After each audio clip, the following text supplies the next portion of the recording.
Oke, selamat datang di podcast kami hari ini. Perkenalkan, nama saya Stephen Sofian Angki, NRP 130 24 kali 58, dan teman saya. Saya Leonardo Gilbert Fargo dengan NRP 130 321 088. Pada tema kali ini kita bicara tentang apa sih kan? Tentang perekonomian Indonesia. Betul. Nah, untuk tema-tema yang sering diperbicarakan itu kayak apa ya? Contohnya coba saya tanya, bagaimana kondisi perekonomian Indonesia saat ini dan bagaimana dampaknya terhadap UMKM? Kalau menurut saya, kondisi perekonomian Indonesia saat ini sudah sangat membaik karena di COVID-19 kemarin itu UMKM-nya sangat menurun. Sekarang membaik kenapa? Karena UMKM yang sekarang sudah lebih membaik karena tidak adanya COVID-19. Itu. Kalau menurut Kak Leonardo gimana? Ya, betul, saya juga lumayan ya, setuju banget sama Stephen, karena memang ini sendiri lagi pada waktu-waktu saat-saat yang dimana dia mencoba bangkit kembali dari keterpurukan ekonomi pada saat COVID-19. Nah, sekarang buktinya kita lihat Indonesia sekarang sedang sedang kembali Memulihkan ekonominya lagi. betul. Dan menurut saya di sini peran teknologi juga sangat penting. Jadi ada yang bertanya-tanya tuh, sebenarnya apa sih peran teknologi itu bagi UMKM? Menurut Kak Leonardo ini gimana? Peran teknologi untuk UMKM itu sebenarnya menurut di pandangan saya itu sudah lumayan bagus, karena memang digitalisasi dan lain-lain itu kemajuan teknologi itu sudah sangat memajukan peradaban, perekonomian dan lain-lainnya. Kalau menurut saya sendiri, teknologi itu sangat berpengaruh pada UMKM. Soalnya, contoh kalau misalnya kita bisnis parfum, kita bisa jualan parfum tersebut di Shopee untuk memperluas jangkauan bisnis kita untuk kedepannya gitu. Kemudian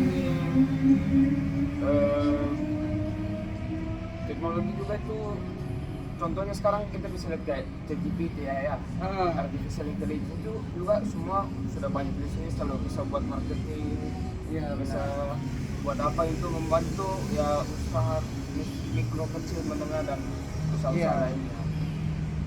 Sebenarnya sangat berpengaruh kalau menurut saya. Ya. Di sini juga ada yang mulai bertanya-tanya, sebenarnya COVID-19 itu apa dampaknya sih bagi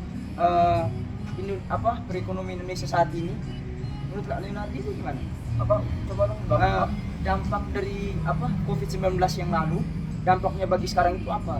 ya pastilah, karena waktu kita kan kena pandemi COVID-19 kan kita udah keluar rumah di lockdown, otomatis kan roda ekonomi kan mati karena tidak ada yang keluar rumah atau semua work from home atau jadi kayak misalnya buru-buru yang kerja di toko makanan, penjual makanan itu semua tutup karena adanya lockdown. Nah, itu dampak-dampaknya dari COVID-19 itu ya, secara garis besar itu dampak terbesarnya itu.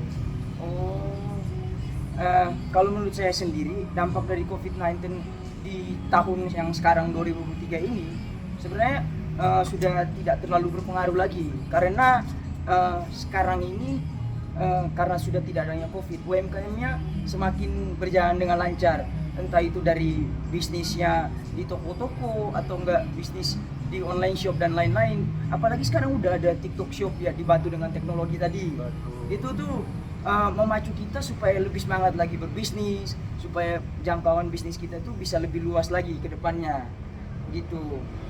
Terus peran dari pemerintah itu untuk membantu UMKM gimana ya?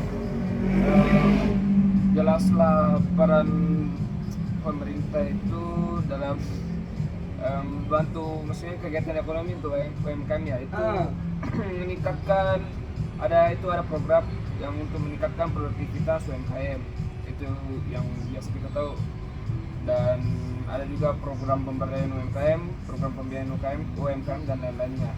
Selain itu juga pemerintah itu memberikan insentif fiskal dan non fiskal bagi pelaku UMKM-nya. Begitu ya. Kalau dari saya sendiri, sebenarnya pemerintah itu yang kelihatan nih membantu UMKM tersebut itu memberikan dana biasanya itu. Subsidi ya. Subsidi lebih kayak tepatnya kayak gitu. Itu lebih mempermudah UMKM para pebisnis UMKM ini supaya lebih memperluas lagi bisnisnya itu. Mungkin dari saya begitu. Ya, kayaknya sampai sini aja pembahasan kita hari ini. Sekian dari kami dan terima kasih.